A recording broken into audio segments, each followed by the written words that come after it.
Olá pessoas, esse é outro vídeo meu aqui na internet e no vídeo de hoje então vamos falar um pouquinho sobre Venenos de Deus, Remédios do Diabo, do Mia Couto. Eu li esse livro aqui então tanto para a faculdade, mas aí quando eu descobri que eu ia ler ele para a faculdade eu acabei colocando ele também no cronograma dos meus alunos para que a gente pudesse ler junto e para que eu pudesse reler, né, mais de uma vez aqui ao longo do ano esse livro aqui.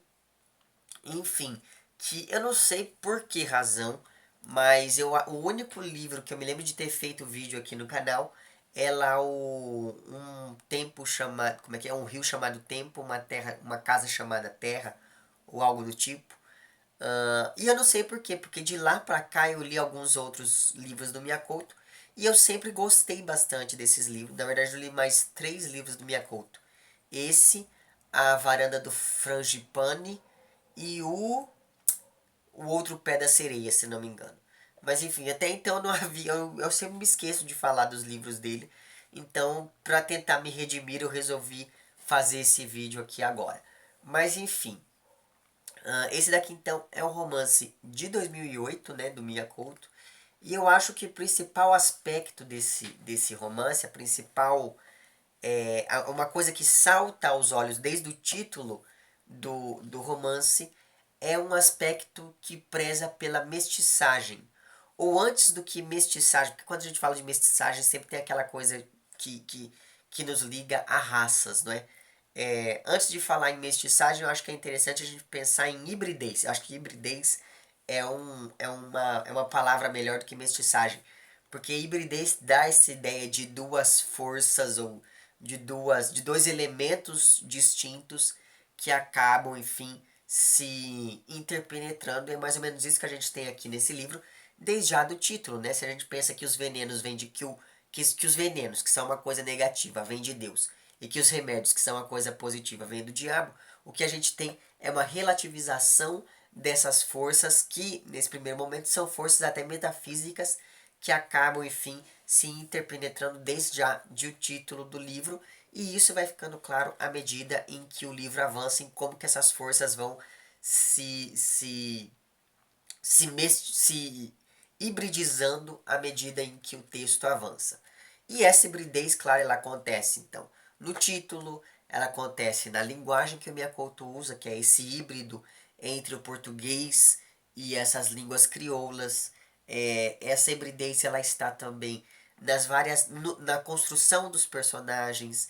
Essa hibridez está nas várias tramas criadas por esses personagens, tramas essas que apresentam verdades mentirosas e mentiras verdadeiras, digamos assim. E então, vamos tentar mostrar isso agora, como que isso aparece nesses personagens do livro.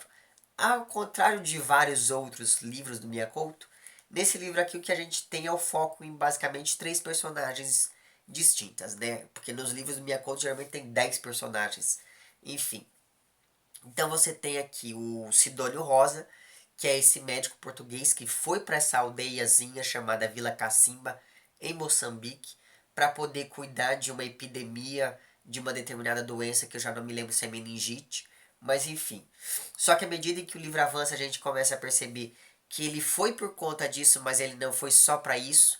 Na verdade, o que levou ele à Vila Cacimba foi a procura dele por uma moça com quem ele se relacionou em Portugal, chamada Deolinda. Enfim, então esse é o primeiro personagem, né? E como todo bom português em território africano, ele vai representar ali, né, o colonizador, mas ele não vai mais performatizar o mesmo, ele não vai mais, enfim, representar ali o papel de colonizador, apesar de sempre a gente ter essa associação do português com o colonizador aqui, mas enfim. A gente também tem o Bartolomeu Sozinho, que é o pai da Deolinda e que é uma dessas pessoas que foi acometida por essa doença que o médico foi tratar ali. E é engraçado porque desde a figura desse Bartolomeu Sozinho, a gente já tem aquela ideia do animismo, que é uma coisa recorrente dentro de literaturas africanas, né? Porque ele acredita que ele está ficando doente porque ele está virando um lagarto. Em momento nenhum você vê que ele está virando um lagarto, mas esse homem acredita que ele está virando lagarto. Só que à medida em que então perceba que esse homem já é esse híbrido entre o humano e o não humano. Só que à medida em que o livro avança, a gente começa a descobrir que ele não está muito tão doente quanto parecia nas primeiras páginas. Mas você vai ter que ler o livro para saber o porquê disso. Mas enfim, esse Bartolomeu sozinho, quando ele era jovem, ele trabalhou em um navio chamado Dom Henriques, Infante Dom Henriques ou algo do tipo, que era um navio da frota, acho que é esse o nome, né? Da frota do Salazar. Então ele sempre tem ele tem uma relação muito estranha com Portugal, não é? Então ele que deveria estar ali na figura de colonizado, ele também não desempenha mais muito esse papel de colonizado enquanto figura de revolta ou coisa do tipo. Não, parece que ele está muito mais querendo que esse aspecto da colonização volte, né? Porque esse livro aqui se passa depois de 75 lá com o processo de independência, etc. Então, enfim, o que a gente percebe é que há ali quase uma inversão de papéis entre o Sidônio Rosa e o Bartolomeu Sozinho, que é pai da Deolinda, que é a moça com quem o Sidônio foi se relacionar. E a gente tem a Dona Muda, a Dona Munda, que é a mãe da Deolinda e esposa, não é, do Bartolomeu Sozinho. E daí, pelo próprio nome dela, a gente já tem ali esse aspecto globalizante, né? Essa Dona Munda, essa ideia de que ela abarca todas as coisas. E essa ideia de abarcar todas as coisas aparece também pelo fato de que essa é uma mestiça, não é? E ser mestiço é estar nesse entre lugar. Ser mestiço é não ser nem branco e nem negro. E isso é uma coisa que aparece em vários momentos aqui do livro, sobretudo quando a gente vai ficar sabendo um pouquinho do passado dessas personagens. Por quê? Porque por ela ser mestiça, a, a obrigação dela seria se casar com uma pessoa branca, porque o ideal aqui nesse momento é que a raça fosse as pessoas fossem embranquecendo à medida dos anos, e daí ela vai e se casa com esse africano. Então perceba que ela rompe com os laços familiares, porque ela se casa com um negro, ao mesmo tempo que ela não é muito bem aceita pela própria família do Bartolomeu, porque afinal de contas, os negros eles tinham meio que essa aversão à figura do mestiço, porque o mestiço é, digamos assim, aquele negro quando convém, né? Pelo menos é isso que é dito aqui, ok? Enfim, não é a minha opinião essa, tá bom? Bom, então perceba que a própria figura da Dona Munda e, por consequência, a figura da filha entre a Dona Munda e o Bartolomeu, que é a Deolinda, são figuras que evocam essa ideia da mestiçagem, que evocam essa ideia da hibridez.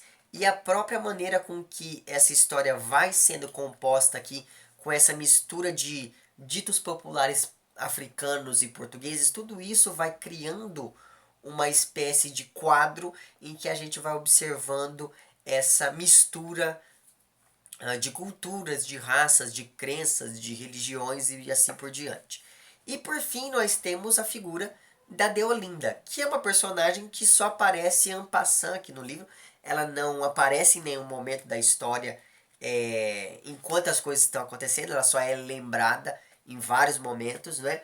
E que é uma personagem construída de forma extremamente híbrida entre o real e o fictício, porque afinal de contas ela é uma pessoa que ela é construída por dentro da história por meio da memória que esse português tem dela, né, que o Sidônio tem dela, e por todas aquelas histórias que a gente vai ouvindo a respeito dela, vinda das pessoas que habitam Vila Cacimba, sobretudo os pais dela. Então, à medida em que a história avança, a gente tem várias versões dessa mesma moça. Ela é quase que uma ficção dentro dessa ficção aqui criada. Ela é uma ficção que esses personagens que o Miyakoto criam também, né? Então ela é uma ficção dentro da própria ficção. Então isso é uma coisa muito interessante observar como que essa moça está ela própria nesse lugar entre o real e o ficcional dentro deste livro. E assim, Esse daqui, a exemplo lá de livros como O Campo de Sangue, é um livro em que você não pode confiar em ninguém, né? A gente vai a perspectiva que a gente mais acompanha é a perspectiva do próprio Sidônio, e ele é enganado página a página. Então assim, isso é uma coisa que eu já digo para você, cuidado com tudo que você for lendo à medida em que esse livro avança. E isso não é spoiler, porque isso está escrito logo na contracapa aqui, ok? Bom, então perceba que, na minha opinião, esse é um dos melhores romances do Miyakoto. Esse é um romance em que ele consegue, enfim, criar de maneira mais brilhante essa narrativa, que é uma narrativa feita de narrativas que vão se mesclando e se hibridizando, digamos assim, não é? Enfim, essa daqui é mais um daqueles livros que eu torno a repetir para vocês, em que a gente observa o total casamento entre forma e conteúdo, porque afinal de contas esse conteúdo, que é uma coisa envolta em mentiras, acaba esbarrando na própria forma em que o livro é construído, na própria forma em que essas personagens vão sendo construídas à medida em que o livro avança. E é isso então. Eu não vou falar mais nada. É claro, eu poderia ficar aqui, enfim, poderia ler alguns trechos aqui, mas percebo o tanto de coisas que eu marco, né? E uma coisa que as pessoas já me perguntaram que é: Nicolas, por que, que você às vezes mostra um livro sem marcação e depois você mostra o livro com marcação? Simples, porque geralmente quando isso acontece é com um livro que eu leio com os meus alunos. Então perceba, eu não vou chegar e vou mostrar um livro com esse monte de marcação para meus alunos, porque eles vão cair para trás. Então o que eu faço? Eu leio, anoto as páginas que eu quero marcar alguma coisa e depois eu venho, depois que eu dei a aula para eles, eu venho e faço as devidas marcações que me apetecem. Então assim, eu poderia ficar aqui agora horas e horas lendo para vocês algumas coisas, mas eu não vou fazer isso, porque senão esse vídeo vai ficar extremamente gigantesco e eu quero muito que vocês leiam. Então eu vou procurar aqui apenas um trecho do qual gostei bastante e que é um trecho em que eu acho que acaba, de certo modo, dizendo muito sobre várias das outras obras do Miyakoto, sobretudo o vídeo que eu já, o livro que já tem vídeo aqui no canal, que é lá um rio chamado Tempo, uma casa chamada Terra. Isso está logo no início do capítulo 3, é dito o seguinte: eu só saio daqui se essa casa sair junto comigo.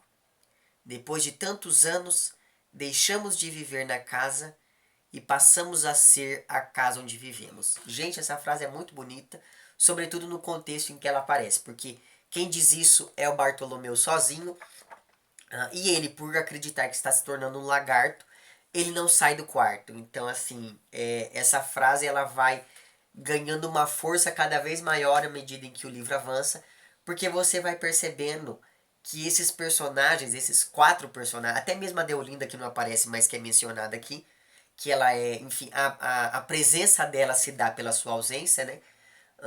Essas personagens são elas próprias casas que vão, enfim, aparecendo e se construindo à medida em que a história avança.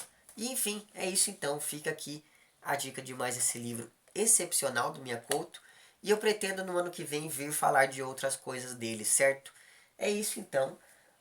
Se você gostou do vídeo, não esqueça de curtir e de compartilhar. Caso não tenha gostado, não esqueça de dizer lá embaixo porque não gostou. Se você está inscrito no meu canal, muito obrigado pela sua inscrição. E caso não esteja inscrito, se inscreva também lá embaixo. É isso então, um abraço para vocês todos e até o próximo vídeo e tchau.